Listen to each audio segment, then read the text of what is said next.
Hi friends, welcome to விருதை பொண்ணு சமையல். இன்னைக்கு நம்ம சேனல்ல என்னோட ப்ரிப்பரேஷன்ல செட்டிநாடு சிக்கன் கிரேவி பாத்திரலாமா? பாக்கிறதுக்கு முன்னாடி என்னோட சேனலை சப்ஸ்கிரைப் பண்ணிட்டு பெல் ஐக்கானை கிளிக் பண்ணிக்கோங்க.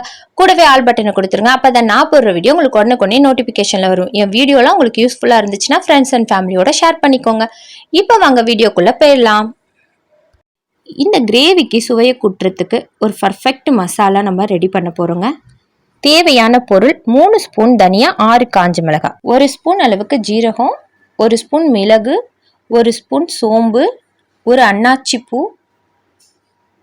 1 சின்ன துண்டு பட்டை, 2 கடல் பாசி, 1 பிரியாணி இலை, 2 கொத்து கருவேப்பிலை, அரை மூடி தேங்காயை திருகி எடுத்து வச்சுக்கலாம். இந்த பொருளாக வச்சு தான் நம்ம இப்போ மசாலா கிரேவிக்கு ரெடி பண்ண போகிறோம்.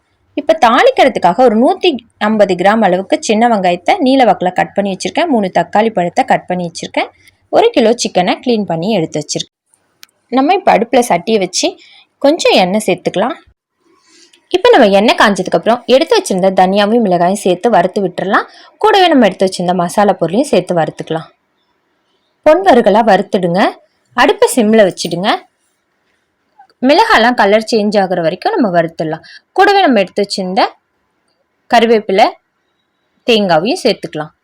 தேங்காயில் இருக்க ஈரப்பதம் மாறுற வரைக்கும் நல்லா வறுத்து கொடுங்க. கோல்டு கலர் ஆகுற வரைக்கும் வறுத்து விடுங்க. இப்போ நல்லா வதக்கி எடுத்ததுக்கப்புறம் ஒரு பிளேட்டுக்கு மாற்றி ஆற விட்டுறலாங்க. இப்போ அது ஆறுறதுக்காட்டி நம்ம குழம்ப தாளிச்சிட்டு வெங்காயம் தக்காளி வதக்கிடலாம்.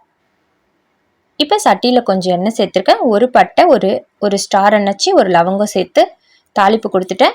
இப்போ வெங்காயத்தையும் சேர்த்து வதக்கிட்டேன். நல்லா கோல்டு கலர் ஆகிற வரைக்கும் நல்லா வதக்கி விடுங்க. இப்போ ஆறின பொருளை நம்ம அரைச்சிடலாம். ஒரு 3 முந்திரி மட்டும் சேர்த்து அரைச்சிக்கோங்க கூட. இப்போ நல்லா வெங்காயம் சுருளை வதங்கி வந்ததுக்கப்புறம் இஞ்சி பூண்டு 2 ஸ்பூன் போட்டு வதக்கியிருக்கேன். கூட தக்காளியும் சேர்த்து வதக்கிடலாம். தக்காளி நல்லா குழஞ்சதுக்கப்புறம் கருவேப்பிலை சேர்த்து வதக்கிட்டு 1 ஸ்பூன் அளவுக்கு தனி மிளகாய் தூள், 1 ஸ்பூன் தனியா, அரை ஸ்பூன் மஞ்சள் தூள் சேர்த்து வதக்கி விட்டுட்டேன். எல்லாம் நல்லா ஒன்று போல் வதங்கி வந்ததுக்கப்புறம் நம்ம இப்போ சிக்கனை சேர்த்துக்கலாம். சிக்கனை சேர்த்துட்டு வதக்கி கொடுத்துருங்க. எல்லாம் மசாலாவோட ஒட்டி பிடிக்கணுங்க. அந்த அளவுக்கு நல்லா பெரட்டி வதக்கி கொடுத்துருங்க. இப்போ எல்லா மசாலாவும் ஒட்டி பிடிச்சிருச்சுங்க. இப்போ நம்ம தண்ணி எதுவும் சேர்க்க தேவையில்ல. கொஞ்சம் உப்பு சேர்த்து மூடி போட்டு வேக வைங்க. எந்த அளவுக்கு தண்ணி விட்டுருக்கு பாருங்க சிக்கன். இப்போ நம்ம மசாலாவை சேர்த்துக்கலாம். அரைச்சி வச்சிருந்த மசாலாவை சேர்த்துட்டு நம்ம அந்த ஜாரை கழுவி ஊற்றுற தண்ணியே போதுங்க. ரொம்ப தண்ணி சேர்க்க வேணாம். நல்லா கொதிச்சு வரட்டுங்க. கொதிக்கக்குள்ளே அவ்வளோ மனமாக இருந்துச்சுங்க. ஒரு தடவை ட்ரை பண்ணி பார்த்துட்டு சொல்லுங்கள் கமெண்ட். அவ்வளோதாங்க. நல்லா கொதிச்சு வந்ததுக்கப்புறம் புதினாவும் கொத்தமல்லியும் சேர்த்து இறக்கிட வேண்டியதாங்க. White rice, ghee rice, chapati, parotta, idli, dosa இப்படின்னு எல்லாத்தோடையுமே செம்ம காம்பினேஷனாக இருக்குங்க. சிக்கன் எடுத்தாலே நம்ம குழம்பு, கிரேவி இப்படி தான் நம்ம ட்ரை பண்ணியிருப்போம். இந்த மாதிரி ஒரு மசாலா வரைச்சிட்டு செட்டிநாடு சிக்கன் கிரேவி ட்ரை பண்ணி பாருங்களேன். நம்ம அந்த வறுக்கிற அந்த மசாலாவோடைய அரோமா இருக்கு பாருங்களேன், சான்ஸே இல்லைங்க. அவ்வளோ ஒரு வாசனையாக இருக்குங்க. அரைச்சி நீங்களும் இதே மாதிரி ட்ரை பண்ணி பார்த்துட்டு ஃபேமிலியோட ஃப்ரெண்ட்ஸோட சேர்ந்து சாப்பிடுங்க.